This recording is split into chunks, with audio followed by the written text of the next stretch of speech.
Ay, ano nangyari? Hello? Hello po. Sino po ito? Ikaw, sino ka ba? Princess Joy po. Sino? Princess po. Princess?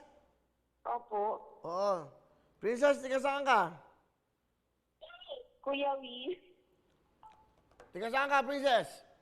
Lagay sa Muntinlupa po. Tiga Muntinlupa ka. Ano ginagawa mo ngayon? Nanonood po ng Wawawin. Nanonood ka ba sa akin ngayon, live? Opo, Kuya Will. O ba, masaya ka ba? Kaya po.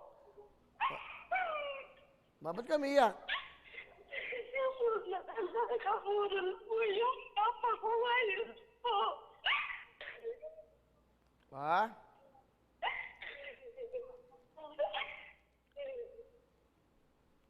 Ikaw ba may anak na, Princess? Wala po, sir. Ilang taon ka na ba? 22 years old, Sir Will. So, pinapanood mo ako ngayon? Opo. Ba't ka ba umiiyak? Sir, nakaburo yung papa ko ngayon. Ano? Nakaburol po yung papa ko ngayon, sir. Nakaburol. Opo, baka matay niyo lang po. Ay, sorry ha. Sorry about that. So, ang papa mo ay namatay? Hello? Hello? Wala. Tama ba? Nakaburol daw?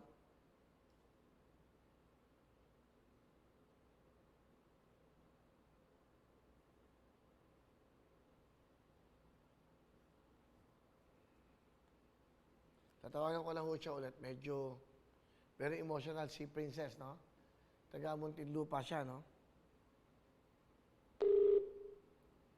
Hello po. Ay, sorry, naputol. Princess, Opo. medyo malabo. Ang ibig mo sabihin, ang tatay mo ngayon ay?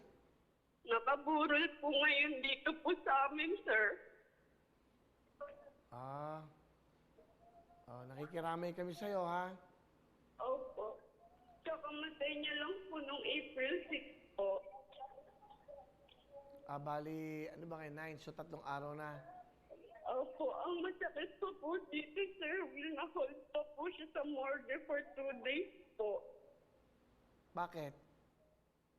Kasi po, nalagyan po siya sa death cert niya po ng probable COVID since hindi pa po nalabas yung result ng swab niya. Bali, 2 days po siyang na-stay sa morgue po.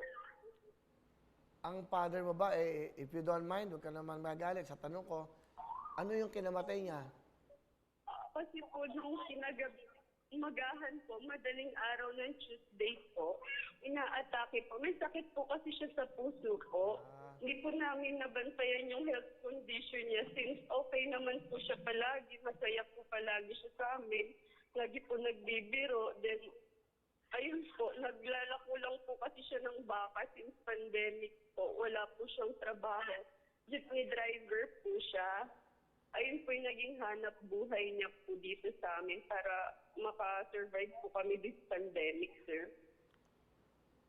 Ang nanay mo, Housewife lang po, sir. ina-expect mo ba na matawagan ka ngayon? Hindi po. Kasi ano po, kanina pa po ako comment ng comment sa YouTube then Facebook. Then sa Facebook po, medyo hindi po pumapasok yung chat, yung comments ko po, nakalagay po sa spam. Then ano na lang po ako sa YouTube. Nag-try po ako na mag-comment po, Kuya Will. Ano ba ang mensahe mo? Ano ba ang gusto mo sabihin? Thank you po kasi natawagan ako. Please po. Lumapit ako sa papa ko. Sabi ko, sana matulungan tayo ni Kuya Will kasi walang-wala po talaga kami ngayon. Biglaan lang po yung nangyari. Hindi ko nga po matanggap. Wala na po yung papa ko kasi po malakas pa siya nung pinasok namin siya sa hospital po. Then, bigla na lang po na sinabi sa amin ng doktor na wala na daw po yung papa namin. Then, sinusumbat niya po na hindi daw namin siya binigyan ng correct details po. Like, may ubo daw po pala talaga yung papa ko, may sipon, may lagnat, pero wala po talaga. Then, claim niya po sa akin na COVID patient daw po yung papa ko, sir. Pero hindi naman. Opo, negative po siya sa swab result niya po. Kaya po siya na-hold for 2 days sa morgue po. Naawa na nga po ako kasi nasa freezer. Since wala kaming pera ngayon po, yung morgue na napaglagyan sa kanya, pinapaalis na po kami nung 1 day pa lang po siya doon. Pero, Pinapahanap kami po ng funeral na meron daw pong freezer pero wala po kaming pambayad pa kasi po.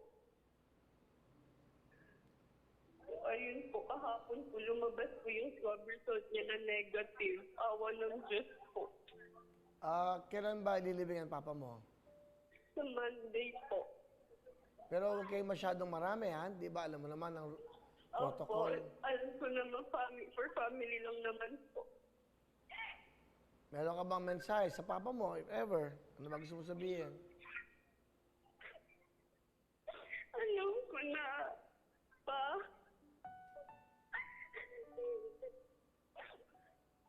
Mahal na mahal mo kami and kahit na sobrang hirap ng buhay namin natin, ginawa mo yun lahat para ma-survive natin yung taong and last year po.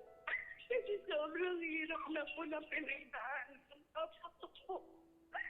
Ever since bata pa siya, nag-work na po siya para sa family niya. Then yung nagkaroon po siya ng sariling family, wala na siya ibang naatupag kundi yung pagtatrabaho para lang po sa amin. Para makagraduate kami, makuha namin yung gusto namin sa buhay po. Maraming salamat po sa papa ko. Lumaki kami ng ganito. Maayos po kami. Princess, sila kayo magkakapatid?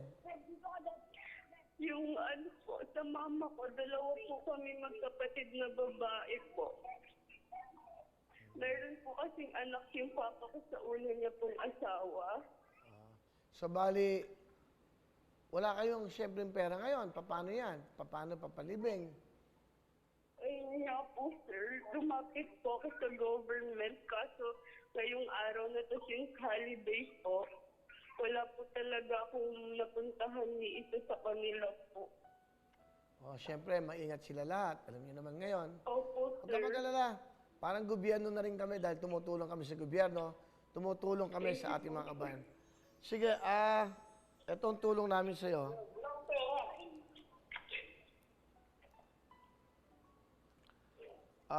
Thank you po, sir.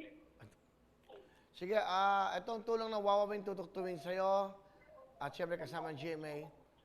Opo, sir. Bibigyan ka ng 100,000 cash, ha? Thank you po, sir. Para... Sobrang laking tulong po nito sa akin. Nandito po ako ngayon sa harap ng papa ko po. Maraming salamat po, Kuya Will. Sige, at lakas mo loob mo. Sabihin mo sa nanay mo, ganyan talaga. Sana, itong perang ito, ingatan nyo. Alam po ba, Kuya Will, nung namatay yung papa ko, suot niya pa po yung Shopee t-shirt po ninyo. Kasi sabi niya sa akin last year na balik tayo sa Wawawin pa. Bakit? Nanood ba kayo dati? Lagi po sila mag-audience po. Siguro every after a year po. Ayun po. Sige. Mga 2 beses po sila nag-ano po dyan. Princess, nakikiramay kami sa'yo in behalf of GMA7, ang kasama ko mga staff, dito sa GMA, pamilya mo sa GMA, sa Wawawin. Opo. Itong 100,000 na Salamat po sa inyo, our sir. condolences sa'yo, ha? Opo, sir. Sige, padadala ko kagad to bukas para may pera kayo, ha? Maraming salamat po, Kuya Will. Sige, Maraming salamat po sa inyo sa GMA Network po. mag-iingat Sa kayo. lahat po ng staff po. Mag-iingat kayo at lakasan yung loob nyo, ha? Kamusta mo ako sa nanay mo? Opo. sir. Okay. Maraming salamat po, sir. Okay. Mag-ingat kayo at condolences, ha? Okay po. Bye-bye. Ngayon ko lang na-encounter yan. Madalas, may sakit, nasa ospital. Madalas, walang pabiling gamot. Pero first time ko nadinig na nakaburo lang kanyang ama. So, grabe ho talaga ito pinagdadaanan natin. Isipin nyo, ang hirap. Pasensya na kayo, medyo emosyonal yung nakausap natin si Princess. Siyempre, namatayan. Hirap ho talaga eh. Hirap. Kayo mag-alala. Hello mga kapuso! Ako po si Ipon. Minabati ko unang-una dyan mga kaipo natin, mga kaskwami ko dyan. Nagustuhan nyo ba ang video na to? Marami pa kaming inanda para sa inyo. Mag-subscribe lang sa Wowin YouTube channel. Tsaka, don't forget to hit the, the bell button para lagi kang updated. Yun lang!